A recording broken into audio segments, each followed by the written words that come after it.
Pour commenter l'actualité de ce jeudi, nous avons l'heureux privilège de recevoir sur le plateau de Métro News l'expert en relations internationales, juriste, Pierre-Antoine Louis. Bonsoir, merci infiniment d'être avec nous.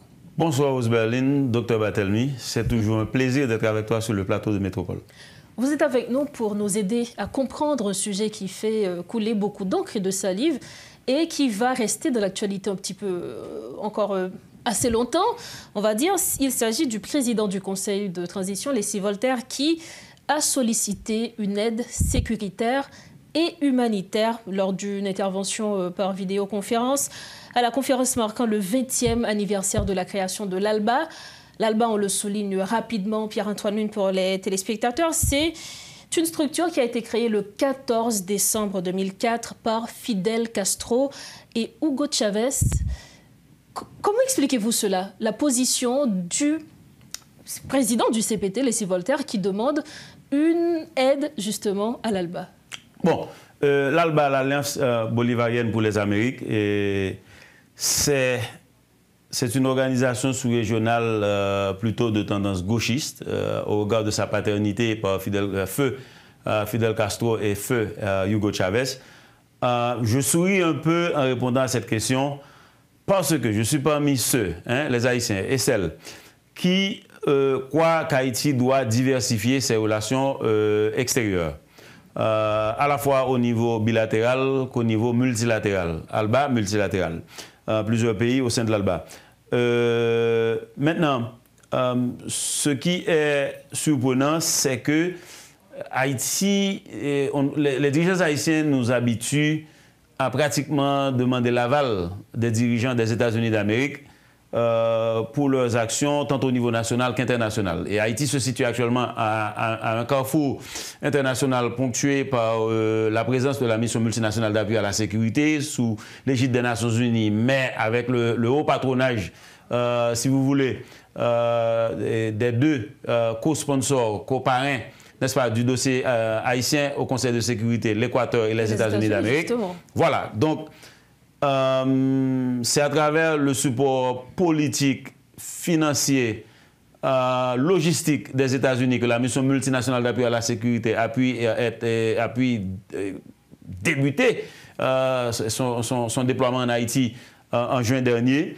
Donc, on sait que l'ALBA, le sommet a eu lieu plutôt à Caracas, chez M. Maduro. Le 14 décembre dernier. Voilà, qui ne jouit pas d'une bonne réputation par rapport aux États-Unis après les élections contestées, je crois en octobre si je ne me trompe. Donc M. Voltaire a fait quand même preuve de courage, il faut lui accorder cela. Maintenant, s'agissant du fond, n'est-ce pas, de sa demande, c'est autre chose, je ne vais pas anticiper sur ta question. Alors justement, on va lire un extrait justement de sa demande. Je cite, « Nous sommes confrontés actuellement à un problème de violence de bandes armées qui terrorise la population. C'est pourquoi nous demandons aux frères de l'ALBA une aide sécuritaire et alimentaire. » C'est ce qu'a dit Leslie Voltaire. J'ai envie de vous demander, qu'est-ce qui a donc changé dans la politique étrangère d'Haïti? Bon, normalement, la politique étrangère de tout pays découle de ses intérêts nationaux. Et ça ne devrait pas être extraordinaire qu'un pays avec les défis et les enjeux sécuritaires, économiques, humanitaires d'Haïti puisse solliciter l'appui de ses amis. Mais lorsqu'on tient compte de l'emprise des États-Unis sur Haïti... Tout à fait. C'est pourquoi je dis, normalement, ça ne devrait pas poser problème. On ne devait même pas en questionner. D'autant plus que Haïti, c'est quoi?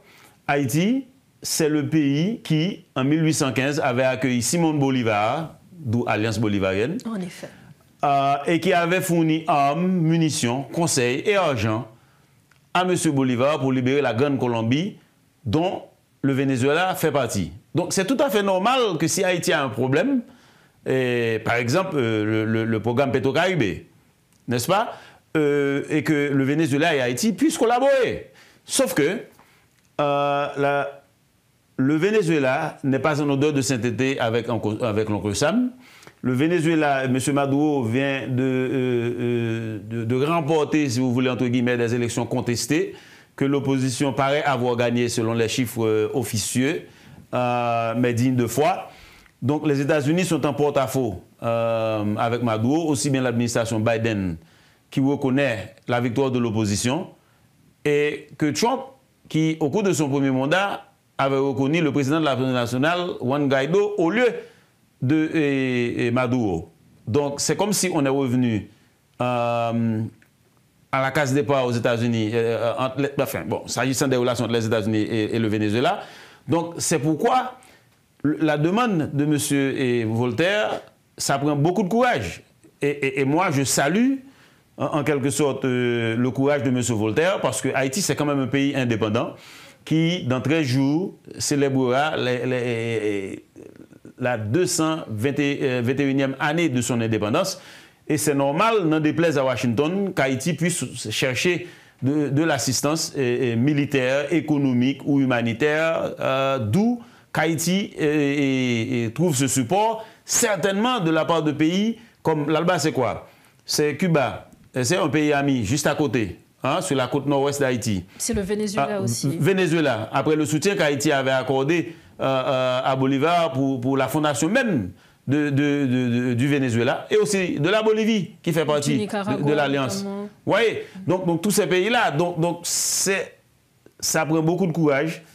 Et normalement, ce serait comme une lettre à la poste que le dirigeant d'un pays qui souffre autant qu'Haïti puisse le faire. Cependant, dans le fond, qu'adviendra-t-il? Pas grand-chose.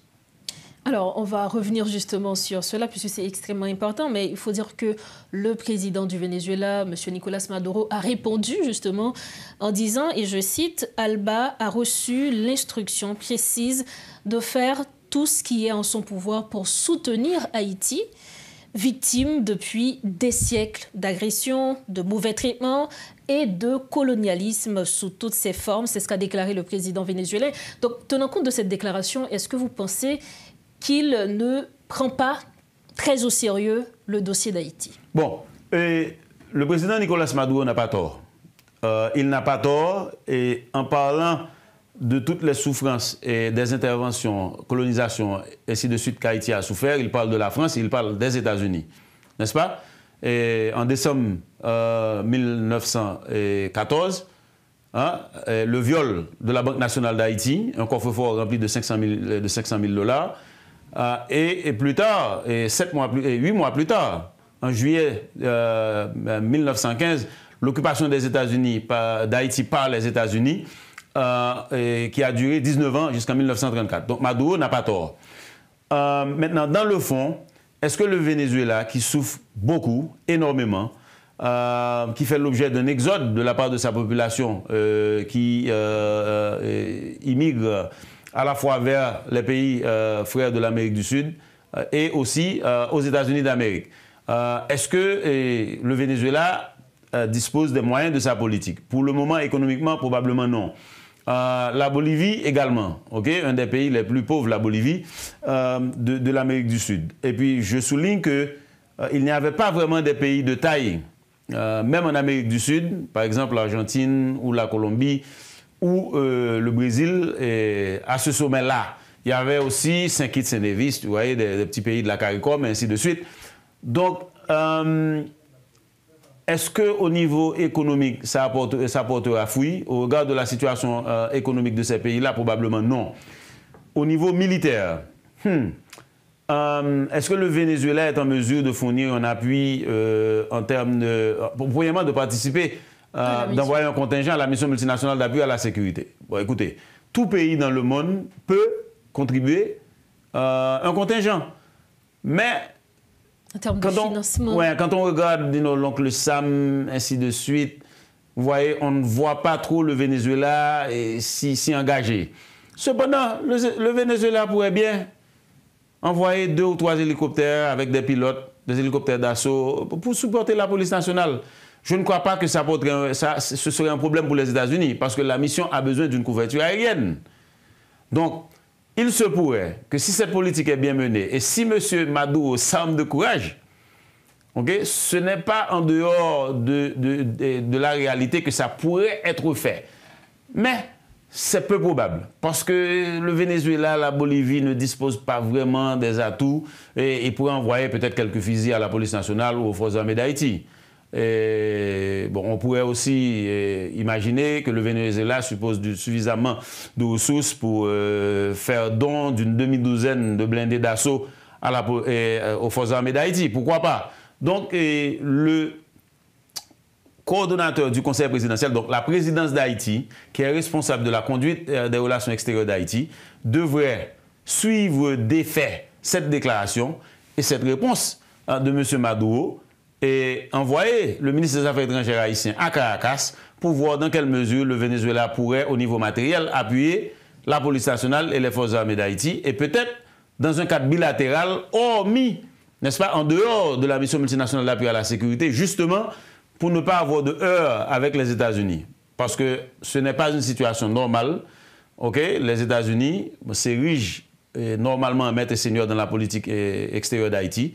Et au regard de la pesanteur, n'est-ce pas, de l'oncle Sam, n'est-ce pas, et je vois mal le gouvernement haïtien aller jusqu'au bout de sa logique, mais je leur conseillerais de prendre M. Maduro au mot et voir s'il ne peut pas y avoir un soutien bilatéral aux forces armées d'Haïti, par exemple, pourquoi pas? Non, alors, si l'on comprend bien, donc l'intention est là, l'intention est bonne. Il faut attendre justement, il faut voir si économiquement, financièrement, est-ce que ces pays pourront nous supporter? Il faut dire, vous l'avez évoqué effectivement, on doit souligner que 2 conseils des ministres entre Haïti et la Bolivie doivent avoir lieu. Et la Colombie. Justement, et la Colombie, merci, doivent avoir lieu. Donc, on attend de voir.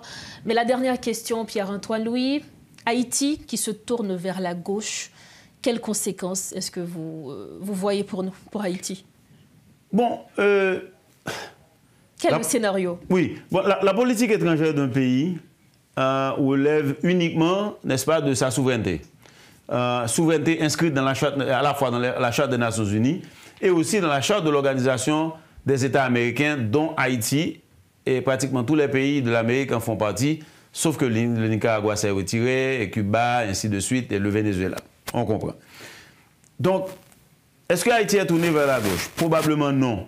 Je pense que M. Voltaire, il a sillonné l'horizon et il a aussi déclaré que les États-Unis n'apportent pas suffisamment de soutien à Haïti, certainement pas au niveau militaire. Les États-Unis refusent catégoriquement d'appuyer avec des moyens létaux, c'est-à-dire des armes et des munitions, les forces armées d'Haïti, dont on a besoin aussi le soutien à la police nationale, pour avoir une approche conjointe pour juguler la crise sécuritaire. Donc disons que M. Voltaire s'est armé de courage. Et personnellement, je salue son courage. Parce que Haïti ne doit pas se limiter simplement à l'oncle Sam. Mais je dirais qu'au niveau de la présidence et certainement de la chancellerie, du ministère des Affaires étrangères, il y a lieu d'analyser le contexte géopolitique d'Haïti et de voir quelles sont les opportunités. Et il ne faut pas avoir peur de la réaction des États-Unis. C'est la timidité des dirigeants haïtiens qui fait que Haïti se trouve dans ce carcan.